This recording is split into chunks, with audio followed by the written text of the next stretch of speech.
नमस्कार मैत्रिणींनो, श्री स्वामी समर्थ. स्त्री आणि पुरुष यांच्यातील नातेसंबंध हे केवळ पुस्तकात लिहिलेले नियम नाही, तर ते नदी आणि समुद्रासारखे स्वाभाविक आहे. नदीला कोणी शिकवत नाही की वाहत जाऊन समुद्राला भेटायचे आहे, कारण तेच तिचे स्वरूप आहे, तिची प्रकृती आहे. त्याचप्रमाणे पुरुष आणि स्त्रीचे मिलन कोणत्याही चालाखीने किंवा तंत्राने होत नाही, तर ते एका खोल समजुतीने घडते. आजकाल अनेक स्त्रिया हा विचार करतात की पुरुषाला आपल्याकडे कसे आकर्षित करावे, कोणत्या युक्ती वापराव्यात. पण सत्य हे आहे की पुरुष तुमच्याकडे तेव्हा खेचला जाईल जेव्हा तुम्ही त्याच्या आत्म्याशी संवाद साधायला शिकाल.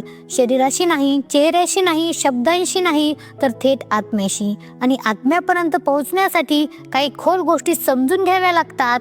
पुरुष काही दगड नाही ज्याला तुम्ही धक्का दिला की तो चालायला लागेल. तो तुमच्या एवढा संवेदनशील आहे. फरक इतकाच की तो त्याची संवेदनशीलता लपवतो. तो स्त्रियांसारखा मोकळेपणाने जगत नाही, त्यामुळे तो बाहेरून कठोर वाटतो, पण आतून तो सुद्धा एक लहान मुलंच असतो. जर स्त्रीने या 8 खोल गोष्टी समजून घेतल्या, तर तिला कधीही ही चिंता करावी लागणार नाही की पुरुष तिच्याकडे का येत नाहीये. तो स्वतःहून चालत येईल, कारण त्याच्या आत एक नैसर्गिक आकर्षण, एक नैसर्गिक ओढ निर्माण होईल. जशी पौर्णिमेच्या चंद्रापुढे समुद्र बेकाबू होतो, त्याचप्रमाणे पुरुषाचे मन त्या स्त्रीकडे धाव घेईल जिने या 8 गोष्टी उलगडल्या आहेत. यातील पहिली आणि सर्वात महत्त्वाची गोष्ट काय आहे ते पाहूया. नंबर 1, जिंकण्याचा नाही तर समजून घेण्याचा प्रयत्न करा. आजची स्त्री अनेकदा हे विसरते की पुरुष हे काही युद्धाचे मैदान नाही आणि प्रेम म्हणजे मिळवलेला विजय नाही. जर तुम्ही असा विचार केला की पुरुषाला जिंकायचे आहे, त्याच्यावर अधिकार जमवायचा आहे, तर ते एखाद्या फुलाला बळाने उडण्याचा प्रयत्न करण्यासारखे आहे. फूल तुटून जाईल पण फुलणार नाही. पुरुषाच्या आतही एक खोल तहान असते की कुणीतरी त्याला समजून घ्यावे, पण समाजाने त्याला शिकवले आहे की पुरुषाने रडू नये, त्याने कमजोरी दाखवू नये, त्यामुळे तो आपले खरे रूप लपवतो. बाहेरून तो मजबूत दिसतो, पण आतून त्याला कोणाच्या तरी समजुतीची गरज असते. जर स्त्रीने ही गोष्ट जाणली, तर तिला कोणत्याही रणनीतीची गरज नाही. जेव्हा ती त्याच्या मौनातील आवाज ऐकू लागेल, तेव्हा तो स्वतःहून तिच्याकडे खेचला जाईल. समजून घेणे हेच सर्वात मोठे प्रेम आहे. जर स्त्रीने या कलेतून पुरुषाला समजून घेतले, तर त्याला दुसरीकडे जाण्याची गरजच वाटणार नाही. परंतु केवळ समजून घेणे पुरेसे नाही. पुरुषाच्या जडणघडणीत आणखी एक मूलभूत गरज दडलेली आहे. प्रेमाशिवाय त्याला आणखी एक गोष्ट अत्यावश्यक वाटते, जी दुसरी खोल गोष्ट आहे. नंबर 2, पुरुषाला केवळ प्रेमाची नाही तर सन्मानाची भूक आहे. स्त्रीचे हृदय प्रेमाने भरलेले असते आणि तिला वाटते की प्रेम हे सर्व काही आहे. पण पुरुषासाठी प्रेमासोबत आणखी एक गोष्ट तेवढीच आवश्यक आहे, ती म्हणजे सन्मान. जर पुरुष तुमच्यावर प्रेम करत असेल, तर तो जगाशी लढू शकतो. पण जर त्याला स्वतःच्या घरात स्वतःच्या स्त्रीकडून सन्मान मिळत नसेल, तर तो हळूहळू आतून विझून जातो. प्रेम त्याला ऊब देते, पण सन्मान त्याला भरारी देतो. सन्मान म्हणजे त्याचे प्रयत्न पाहणे, त्याच्या मेहनतीला मान देणे, त्याचे अस्तित्व स्वीकारणे. पुरुष रोज बाहेरच्या जगात झगडतो. जर घरी येऊनही त्याला टोमणे मिळाले, तर तो आतून तुटून जाईल. पण जर घरी स्त्री त्याला ही जाणीव करून देऊ शकली की तू माझ्यासाठी पुरेसा आहेस, तर हे शब्द त्याच्यासाठी वरदानासारखे ठरतील. पुरुष नेहमी तिथेच परत येतो जिथे त्याला सन्मानाची सावली मिळते.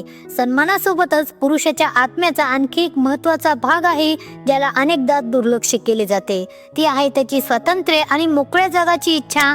याबद्दल बोलूया तिसऱ्या महत्त्वाच्या गोष्टीत. नंबर 3, त्याला जागा द्या, त्याला कैद करू नका. प्रेमाचा सर्वात मोठा गैरसमज हा आहे की आपल्याला वाटते जर आपण कोणाला मिळवले तर त्याला पकडून ठेवावे लागेल. पण सत्य हे आहे की तुम्ही त्याला जेवढे पकडून ठेवाल, तेवढे तो दूर पळेल. पुरुषाच्या आत्म्याला स्वातंत्र्याची तहान असते. जर स्त्रीने हे समजून घेतले की प्रेमाचा अर्थ पकडून ठेवणे नाही, तर त्याला उडू देणे आहे, तर तिचे नाते कधीही तुटणार नाही. जेव्हा पुरुषाला जाणवेल की ही स्त्री मला बांधू इच्छित नाही, तर मला उडू देत इच्छिते, तेव्हा तो प्रत्येक वेळी जेव्हा पुरुषाला जाणवेल की ही स्त्री मला बांधू इच्छित नाही, तर मला उडू देऊ इच्छिते, तेव्हा तो प्रत्येक वेळी तिच्याकडेच परत येईल. त्याला पकडण्याचा सर्वात खोल मार्ग हाच आहे की त्याला पकडू नका.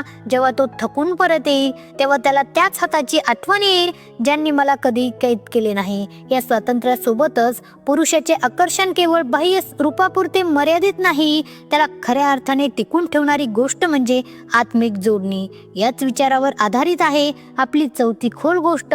नंबर 4, त्याला केवळ शरीराने नाही तर आत्म्याने स्पर्श करा.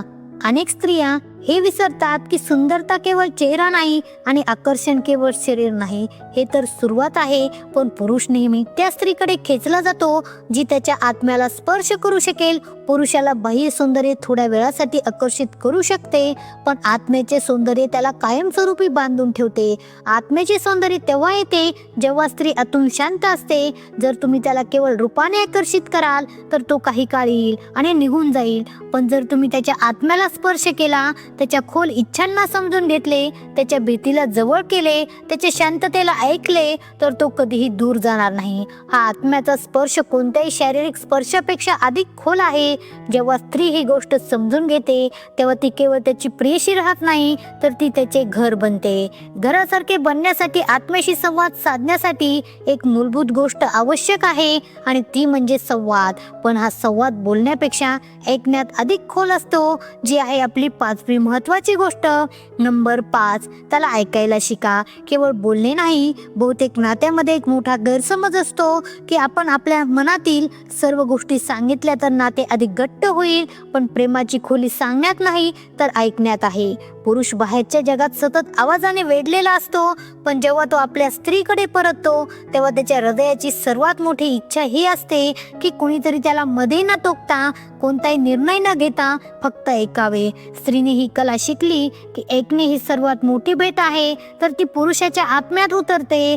कारण ऐकणे केवळ कानांनी नाही तर हृदयाने होते. जेव्हा तुम्ही त्याला ऐकता तेव्हा तुम्ही त्याचे यश आणि त्याचे प्रयत्न दोन्ही पाहता, पण नाते अधिक घट्ट होते जेव्हा तुम्ही त्याच्या सर्वात संवेदनशील भागाला स्वीकारता. आणि हे आपल्याला 6व्या महत्वाच्या गोष्टीकडे नेते. नंबर 6, त्याच्या अपयशातही त्याला स्वीकारा.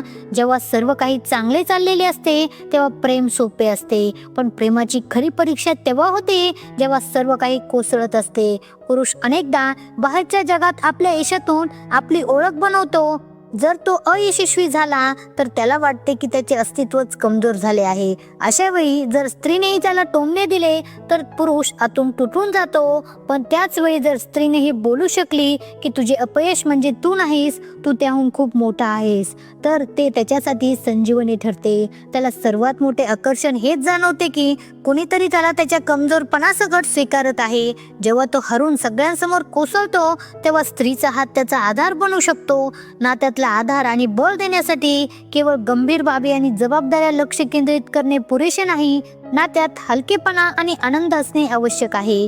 जी 7वी महत्वाची गोष्ट आहे त्याला केवळ जबाबदाऱ्या नव्हे तर खेळकरपणा आणि निरागसता द्या. नातेसंबंध अनेकदा जबाबदाऱ्यांच्या ओझ्यामुळे जड होतात. लग्न, कुटुंब, समाज या सगळ्यांमुळे पुरुषाच्या खांद्यावर इतका भार पडतो की तो हळूहळू हसायला विसरतो. बाहेरच्या जगात पुरुष गंभीर आणि कठोर असतो, पण आतून तो तेच लहान मूल आहे.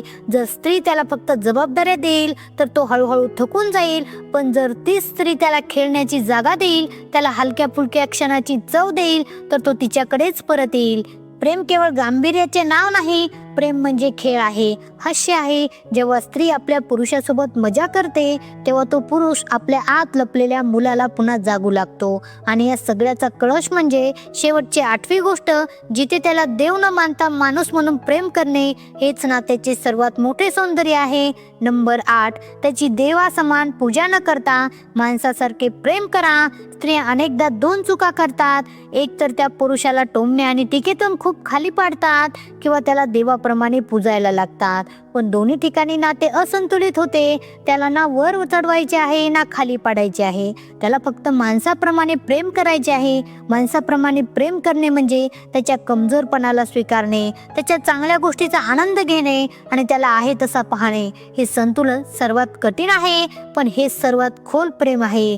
तर स्त्रीने हे पाहिले की पुरुषही चंद्राप्रमाणे अपूर्ण आहे आणि त्याच अपूर्णतेत सुंदर आहे, तर त्याला दुसरीकडे जाण्याची इच्छाच होणार नाही. स्त्रीचा हा स्वीकारच सर्वात मोठी आकर्षण शक्ती आहे. या 8 गोष्टीचा अर्थ काय आहे? प्रेम हे काही तंत्रज्ञान नाही, ही कोणती अशी कृती नाही की तुम्ही अशी केली तर पुरुष तुमच्याकडे येईल. प्रेम ही एक ऊर्जा आहे जी तेव्हा आपोआप वाहू लागते जेव्हा तुम्ही तुमच्या आतल्या स्त्री तत्वाला समजून घेता. पुरुषाला बोलण्यासाठी स्त्रीला काहीही करण्याची गरज नाही. तिला फक्त एवढेच करायचे आहे की तिच्या आत ती खोली जागृत करेल, जिथून नैसर्गिक आकर्षण निर्माण होते. जसे फूल फुलते आणि मधमाशा स्वतःहून त्याच्याकडे येतात. फुलाला हाक मारायची गरज नसते, त्याचा सुगंधच त्याची हाक असतो. जर स्त्रीने हे समजून घेतले की पुरुषाला जिंकायचे नाही तर समजून घ्यायचे आहे, त्याला फक्त प्रेम नाही तर सन्मानही हवा आहे, त्याला पकडून नाही तर उडण्याची जागा देऊन आपलेशी करायचे आहे, त्याला फक्त शरीराने नाही तर आत्म्याने स्पर्श करायचा आहे, त्याला ऐकायचे आहे, त्याच्या अपयशातही स्वीकारायचे आहे, त्याला निरागसता द्यायची आहे आणि त्याला माणसाप्रमाणे स्वीकारायचे आहे, तर ती स्त्री त्याच्यासाठी एक घर बनेल. आणि घर सोडून कोणीही जात नाही. आजच्या जगात नाती तुटतात कारण आपण पटकन विसरतो की प्रेमाचा आधार नियंत्रण नाही तर स्वतंत्रता आहे. आपण विसरतो की सन्मान टोमण्यांपेक्षा मोठा आहे आणि शांतपणे ऐकणे शब्दापेक्षा अधिक खोल आहे. जेव्हा स्त्री या 8 खोल गोष्टी समजून घेते तेव्हा पुरुष तिच्याकडे खेचला जातो आणि हे आकर्षण कोणत्याही चालीमुळे नाही तर स्वभावातून होते. तुम्ही आता ही चिंता करू नका की पुरुष तुमच्याकडे का येत नाहीये. तुमची ऊर्जा चिंतेत न घालवता तुमच्या आतल्या फुलाला फुलवण्यात लावा. जेव्हा तुम्ही फुलाल, जेव्हा तुमच्या डोळ्यातून समजूतदारपणा, तुमच्या शब्दातून करुणा आणि तुमच्या शांततेतून आपलेपणा झळकेल, तेव्हा पुरुष स्वतःहून तुमच्याकडे चालत येईल. कारण प्रेम त्याच ठिकाणी जाते जिथे त्याला आपले घर मिळते. मैत्रिणींनो, व्हिडिओ कसा वाटला कमेंटमध्ये नक्की सांगा. व्हिडिओ आवडला असेल तर व्हिडिओला लाईक करायला विसरू नका. आता भेटू पुढच्या व्हिडिओमध्ये. तोपर्यंत श्री स्वामी समर्थ.